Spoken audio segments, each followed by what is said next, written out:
नमस्कार, आप सभी का स्वागत है एस्ट्रो पाठशाला में। मैं आर्य आप सभी का स्वागत करता हूं एक बार फिर। और आज हम एक ऐसे विषय पर बात करने वाले हैं जो जग जाहिर है। मैं ऐसा इसलिए बोल रहा हूं क्योंकि ये टॉपिक हर किसी के जीवन से जुड़ा है। अगर हम पर्टिकुलर ग्रह के बारे में बात करते हैं तो कभी कभी देखा जाता है कि भाई ये ग्रह किसी की कुंडली में अच्छा होगा, किसी की में खराब होगा। लेकिन ये टॉपिक हम सबसे, आपसे, मुझसे या कोई भी व्यक्ति जो आपके आसपास में है सबसे जुड़ा हुआ है। जैसे कि दोहे के माध्यम से रहीम ने बिल्कुल बहुत अच्छे से समझाया है। रहीमन धागा प्रेम का मत तोड़ो चटकाए, टूटे से फिर ना जुड़े, जुड़े गांठ पड़ जाए। तो आप समझ ही गए होंगे कि जो हमारा टॉपिक है आज का वो है संबंध। देखिए, दो प्रकार के संबंध होते हैं। एक प्रेम संबंध होता है और एक नॉर्मल संबंध होते हैं, जैसे आपके और हमारे माता पिता, भाई बहन और बाकी जो संबंध होते हैं। लेकिन ये प्रेम नाम का जो शब्द है ये हमारे जीवन में मानसिक तौर पर, शारीरिक तौर पर, मौखिक तौर पर हर प्रकार से बदलाव लेकर आता है। तो इस टॉपिक पर आज हम बात करेंगे। प्रणाम गुरुजी, स्वागत है आपका। गुरुजी, जैसे हमने आज का जो टॉपिक लिया है वो लिया है प्रेम संबंधों का। बेसिकली सरल भाषा में शब्द समझें तो ये हो गया गर्लफ्रेंड एंड बॉयफ्रेंड। हम देखते हैं कि जो आज की पीढ़ी है वो रिलेशनशिप्स में जब जाती है तो 3 महीने का रिलेशनशिप चलता है, फिर टूट जाता है, फिर शुरू होता है, फिर टूट जाता है। चाहे वो लड़का हो चाहे वो लड़की हो, बार बार बॉयफ्रेंड आते हैं, चेंज होते हैं, बार बार गर्लफ्रेंड आती है, चेंज होती है। तो क्या इसका संबंध हमारी कुंडली से भी होता है? बिल्कुल आर्य, जीवन में सभी चीज़ों का संबंध हमारे कुंडली में जी विराजमान ग्रहों से ही होता है। जी जब बात प्रेम की आती है तो प्रेम जो बहुत ही नैसर्गिक रूप से हमारे जीवन में आता है, मीन्स नेचुरल है। ठीक है। प्रेम का होना जीवन में वरदान स्वरूप है। अच्छा। ये परमात्मा का जब आशीर्वाद बरसता है तो जीवन में व्यक्ति को प्रेम प्राप्त होता है। समस्या प्रेम से नहीं है, प्रेम को समझने में समस्या है कि प्रेम है या कुछ और है। इसको हमारी नई पीढ़ी नहीं समझ पाती। बहुत सारे लोग नहीं समझ पाते, पुरानी पीढ़ी में भी नहीं समझ पाते थे, क्योंकि जब तक हम इसको हमारी जन्म पत्रिका के माध्यम से नहीं समझेंगे तो हमें समझ में नहीं आएगा। मैक्सिमम लोग सेक्स को प्रेम संबंध समझ के बैठ जाते हैं जी। या सेक्सुअल रिलेशन को या शारीरिक आकर्षण को जो प्रेम संबंध का नाम दे दिया जाता है, ये गलत है जी। क्यों गलत है इसको कुंडली के माध्यम से समझते हैं। जन्म पत्रिका में पंचम भाव प्रेम का भाव है। अब ये वो प्रेम है जो अनकंडीशनल होता है, भक्त का भगवान के प्रति, हमारा अपने संतान के प्रति। हर मनुष्य को अपनी संतान बड़ी प्रिय होती है, भक्त को भगवान बहुत प्रिय होता है। ये पंचम भाव से आता है, या पंचम भाव उस चीज को बताता है कि तुम्हें जो सबसे ज़्यादा प्रिय है, तुम्हारा विशेष आकर्षण उसकी तरफ है। अब इस आकर्षण की जब बात होती है तो व्यक्ति भूल जाता है ये मामला हार्मोन्स का है या सचमुच के प्रेम का है। प्रेम को समझने के लिए भी तो हमारे पास ऐसा मस्तिष्क होना चाहिए कि हम डिफरेंस समझ सकें, वासना और प्रेम में अंतर क्या है। वो लगन डिसाइड करता है। यदि किसी व्यक्ति का लगन का स्वामी वेल प्लेस्ड है, अच्छा बना हुआ है, ताकतवर है, बली है, सेम वो नवमांश कुंडली में भी बहुत उत्तम बैठा है, तो ऐसा व्यक्ति ही केवल मात्र प्रेम और अवासना में अंतर को समझ पाता है। पंचम भाव लाल किताब से देखें तो सूर्य और गुरु के भाव है। जब हम किसी से प्रेम करते हैं तो हम इन दो ग्रहों के प्रभाव में ऑटोमेटिक आ जाते हैं, और दोनों ही ग्रह बहुत ही प्यारे हैं, क्योंकि एक सिद्धांतवादी ग्रह है सूर्य बड़ा सिद्धांतवादी है।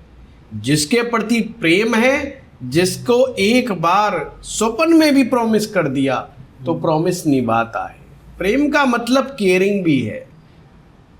जैसे हम अपने संतान की केयर करते हैं, क्योंकि संतान भी पंचम भाव से ही आती है। हाँ जी। जिसकी आप केयर करते हो, जिसकी आप रेस्पेक्ट करते हो, जिसको भी आप अपनी जान से बढ़कर के चाहते हो, वो पंचम भाव से आते हैं। और गुरु ग्रह वो हमारी परंपराओं को निभाने वाला ग्रह है, हमारे ट्रेडिशन को फॉलो करवाने वाला ग्रह है। वो ज्ञान है, वो दिव्य ज्ञान है जो बताता है इस संसार में भी निहायत है प्रेम आवश्यक है, निहायत ही प्रेम आवश्यक है, और उस भगवान से भी प्रेम करना आवश्यक है। ये गुरु का और सूरज का मेल है। यहाँ तक कोई बुराई नहीं है। समस्या वहीं पर आती है जब व्यक्ति कुंडली के 12वें भाव पर पहुंच जाता है। कुंडली का 12वां भाव सैया सुख का भाव है। इसे हम बेड प्लेजर का हाउस भी कहते हैं। जब हम किसी से संबंध रखते हैं, किसी के शरीर के प्रति आकर्षित होते हैं, तो वो 12वें भाव का कार्य है, वो पंचम का नहीं है। तो पंचम तो गायब हो गया ना। हाँ जी। और हम शारीरिक आकर्षण को, शारीरिक मोह को ही हम प्रेम समझ बैठते हैं। और ये मैक्सिमम कपल्स में भी होता है, पति पत्नी में भी होता है। पत्नी को लगता है या पति को लगता है कि अगर हमारे सेक्सुअल रिलेशन नहीं है तो निश्चित रूप से ये सामने वाला प्यार नहीं करता है हमसे। ये बहुत बड़ा कंफ्यूजन है। फिर एक होते हैं अवैध संबंध, जो वैध ना हो, जो सामाजिक रूप से, कानूनी रूप से, मॉरली जो गलत संबंध माने जाते हैं, उन्हें अवैध संबंध कहा जाता है। ये अष्टम भाव की देन है। अच्छा। अष्टम भाव ऐसी खुराफात कर देता है। तो जो लोग बार बार गर्लफ्रेंड बदलते हैं या जीवन साथी होते हुए भी दूसरी जगह संबंध कायम करते हैं, चाहे ऐसी स्त्री हो, अगर वो बार बार बॉयफ्रेंड बदल रही है या हस्बैंड के अलावा कहीं रिलेशन रख रही है, ये कुंडली से समझना होगा। अब कुंडली क्या बताती है? कुंडली कहती है देयर इज ए चांस कि ऐसा हो सकता है कि तुम्हारा आकर्षण बने, पर ये हमारे हाथ में होना चाहिए कि हमें क्या करना है और क्या नहीं करना। जब भी हम कोई बुरा कर्म करते हैं, लाल किताब के अनुसार हमारे हर बुरे कर्म का फल हमें भोगना ही पड़ेगा। और यही बात गीता में भगवान श्री कृष्ण भी कहते हैं, बुरे कर्म करोगे फल भोगना पड़ेगा। अभी हम जो कुछ पूर्व जन्म के दोष कुंडली में लेके आए हैं, ये पिछले जन्म में जब हमने खराब किया था, गड़बड़ की थी, तो इस जन्म में भुगत रहे हैं। इस जन्म में करेंगे तो कुछ इस जन्म में भुगतेंगे, कुछ आगे भी भुगतना पड़ेगा। तो हम इस जन्म में जो भी उल्टे सीधे कर्म करते हैं, उसका रिजल्ट हमें इस जन्म में भी प्राप्त होगा और आगे भी।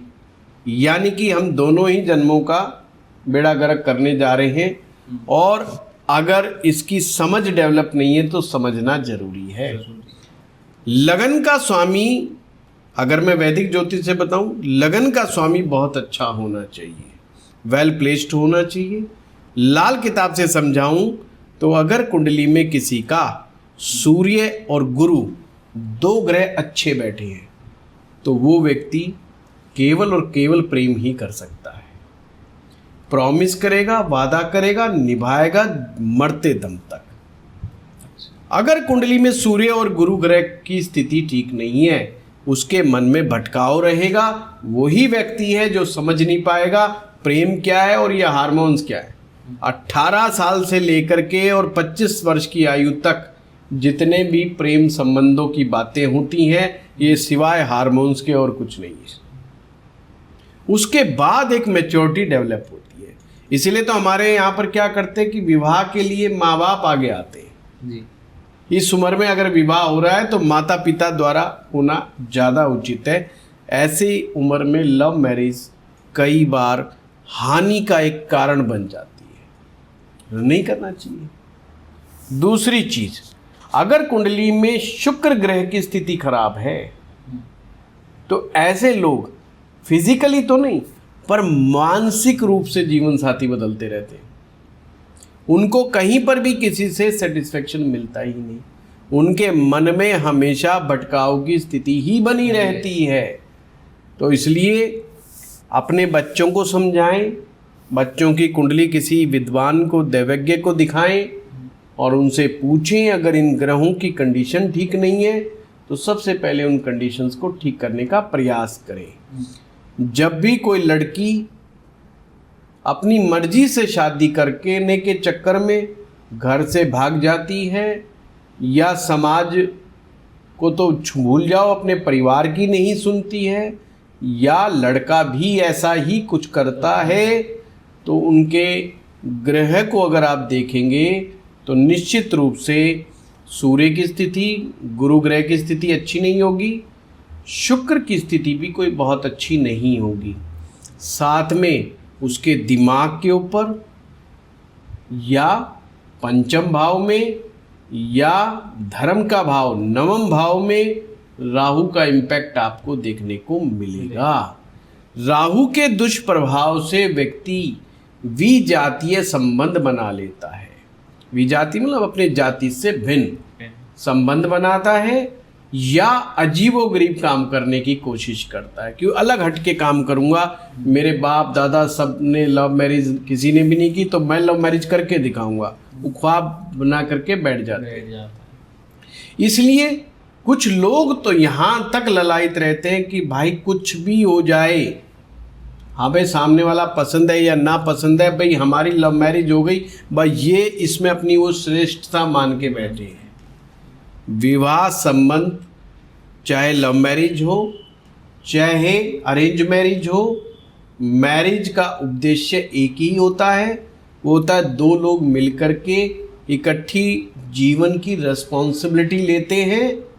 तो यहाँ पर रेस्पॉन्सिबिलिटी गायब हो जाती लव मैरिज में अक्सर, और एक दूसरे से एक्सपेक्टेशन बढ़ जाती है। यही बहुत बड़ी एक्सपेक्टेशंस आगे चल कर के दरार पड़ जाती है और ये लोग बदल जाते हैं। और जो आदतन जीवन साथी बदलते रहते हैं, कहीं ना कहीं उनकी कुंडली में राहु का दुष्प्रभाव बहुत ज़्यादा होता है। तो इन चीज़ों को समझना चाहिए, और अगर कुंडली में कोई ग्रह खराब अवस्था का है उसका ट्रीटमेंट प्रॉपर तरीके से किया जाना चाहिए। इसके लिए शास्त्र का अध्ययन बहुत ज़रूरी है। गीता पढ़ें, जो भी आपको अच्छा लगे वो आप पढ़ें। स्वाध्याय बहुत ज़रूरी है। बड़ों का, बुज़ुर्गों की बात सुने, उनके अनुभवों को सुने तो समझ में आएगा ये प्रेम किस चिड़िया का नाम है। नहीं तो वैसे ही चिड़ियाओं के पीछे भागते भागते फिरोगे, लेना देना कुछ नहीं है। अपनी सेहत, अपना धन ये लुटाओगे, साथ में अपने परिवार से भी बुरे बन जाओगे। परिवार की सपोर्ट भी नहीं मिलती है और समाज भी उसको बहुत ज़्यादा नहीं करता। सच्चा प्रेम है, सच्चा प्रेम फूल की तरह होता है, उसमें अपनी एक खुशबू है जो छिपाए नहीं छिपती है। उसको दुनिया का हर आदमी एक्सेप्ट एक तरह में आएगा, करना चाहिए, स्वीकार कर लेता है, पर उसके लिए संघर्ष का रास्ता अपनाना पड़ता है। मैच्योरिटी लेवल के आने के बाद ही उसका डिसीजन लेना चाहिए। बड़े बुजुर्गों से राय लेनी चाहिए, विद्वानों से सलाह लेनी चाहिए, फिर आपको विवाह करना चाहिए। विवाह कोई गुड्डे गुड़ियों का खेल नहीं है। आप वहाँ पर एक ऐसी पीढ़ी लेकर के आने वाले हो, नई जनरेशन लेकर के आने वाले हो, दो लोग मिलकर के, क्योंकि डीएनए के कंसेप्ट को तो हम सभी समझते हैं जी। अगर आप कैसी सोच के व्यक्ति के साथ विवाह करने जा रहे हो, इस पे आपकी अगली पीढ़ी डिसाइड। अगली पीढ़ी को आप अमीर बनाना चाहते हो, गरीब बनाना चाहते हो, नकारा निकम्मा बनाना चाहते हो, या विद्वान बनाना चाहते हो, प्लेयर बनाना चाहते हो, क्या करना क्या चाहते हो, आपको उसके लिए प्रायोरिटी को समझना पड़ेगा। और अगर आपको समझ में नहीं आती है तो अच्छे विद्वान से आप जो है जन्म पत्रिका का सही मिलान करवा करके विवाह के तरफ आगे बढ़ना चाहिए। खाम खाई के भटकाव की स्थिति से नहीं घुसना चाहिए, उसमें प्रवेश नहीं करना चाहिए। पढ़ रहे हैं तो आप पढ़ाई की तरफ फोकस करें, अगर कैरियर बना रहे हैं तो अपने कैरियर के प्रति फोकस करें, क्योंकि प्रेम नैसर्गिक रूप से कब होगा कब नहीं होगा यह ऑटोमेटिक होता है और ऑटोमेटिक चलता है। उस प्रेम का मतलब सिर्फ देना देना और देना होता है, लिया उसमें कुछ नहीं जाता। तो जहाँ पर लेने की लालसा ना हो वहीं पर प्रेम होगा। प्रेम को समझने के बहुत सारे तरीके हैं, पर हम तो जन्म पत्रिका से ही बता पाएंगे। Thank you so much Guruji. Basically Guruji ने ये बताया कि प्रेम भी हमारे कर्मों में ही निहित होता है। प्रेम करने का तरीका या प्रेम हमारे जीवन में कैसे आता है, और आज के समाज में हम अपने नीतिगत कार्य करते हुए भी कैसे संबंधों में मधुरता और शाश्वतता रखें। थैंक यू सो मच गुरुजी, अपना बहुमूल्य समय हमें देने के लिए और महत्वपूर्ण जानकारी देने के लिए।